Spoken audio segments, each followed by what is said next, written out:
AB is a diameter and AC is a chord of a circle with center O such that angle BAC is 30 degree.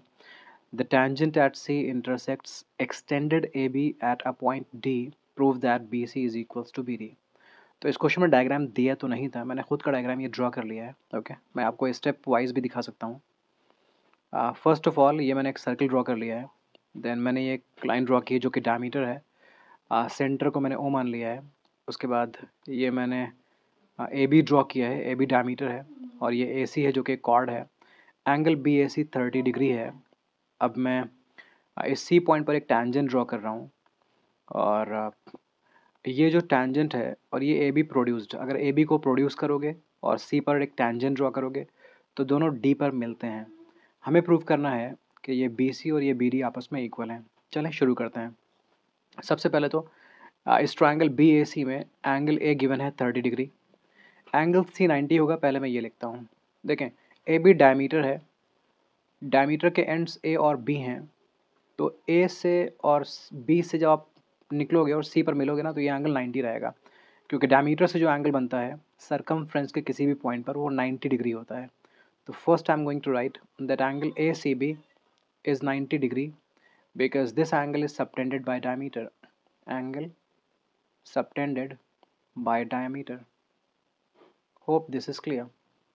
इसके बाद अब इस triangle में आपको ये मालूम है 30 है, ये 90 है, तो ये बचा हुआ एंगल 60 डिग्री हो जाएगा। ओके, क्यों देख लेते हैं। इन ट्रायंगल ए बी सी आपने देखा this angle is 30 degree and this angle is 90 degree. तो जो एंगल बचा हुआ है एंगल ए बी सी, ये हमें मालूम तो नहीं, लेकिन इन तीनों का सम 180 हो जाएगा। तो एंगल ए बी सी हो जाएगा 180 डिग्री माइनस 90 प्लस 30 120 है ना, ये 120 राइट में जाकर माइनस 120 बनेगा और एंगल ए बी सी की वैल्यू बन जाएगी 60 डिग्री। तो दिस एंगल इज 60 डिग्री, ये एंगल 60 है। ओके, अब आप देखो ये एक स्ट्रेट लाइन है, तो स्ट्रेट लाइन पर टोटल एंगल 180 होता है। तो अगर इस साइड का एंगल 60 है तो इस साइड का एंगल 120 होगा। लेकिन इस बात को हमें कैसे लिखना है ये मैं दिखा देता हूँ आपको। मैं लिखता हूँ, 1 मिनट, मैं इसे इरेज कर देता हूँ। तो मैं लिखता हूँ angle A B C plus angle D B C is equals to 180 degree.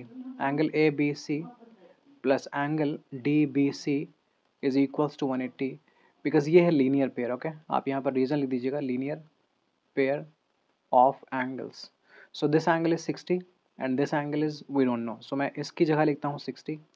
D B सी मुझे मालूम नहीं है तो मैं डी बी सी को डी बी सी लिख देता हूँ प्लस 180 डिग्री। अब एंगल डी बी सी हो जाएगा 180 माइनस 60 मतलब 120 डिग्री। तो मुझे पता लग गया कि यह एंगल 120 है। ठीक है ना। हमें प्रूव करना है कि बी सी और बी डी इक्वल है। अभी भी हम थोड़ा दूर हैं स्टेप से। अब ज़रा देखो, एक थ्योरम पता होनी चाहिए आपको कि ये कॉर्ड है एंड ये टैंजेंट है।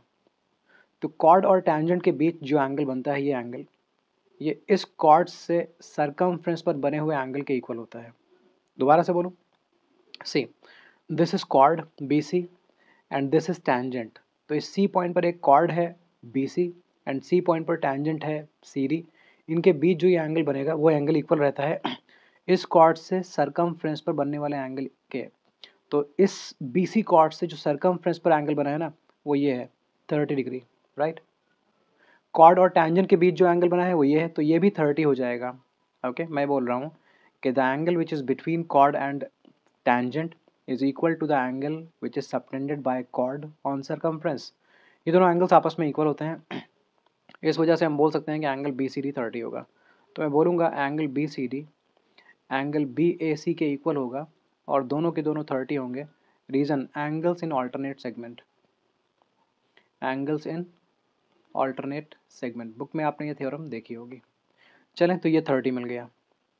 अब आप देखो ट्रायंगल बी सी डी में एक एंगल 120 है, दूसरा एंगल 30 है, बस तीसरा एंगल पता करना है। तो चलें तीसरा एंगल पता कर लेते हैं। In triangle B C D, in triangle B C D एक एंगल आपने 120 देखा, एक आपने एंगल 30 देखा, बस एंगल डी मिसिंग है, तो इन तीनों का सम 180 होगा। तो एंगल डी की वैल्यू हो जाएगी 180 माइनस 120 और 30 का सम 150 होता है, राइट में आकर नेगेटिव बन जाएगा, तो एंगल डी की वैल्यू 30 डिग्री हो जाएगी। अब एंगल डी हो गया 30।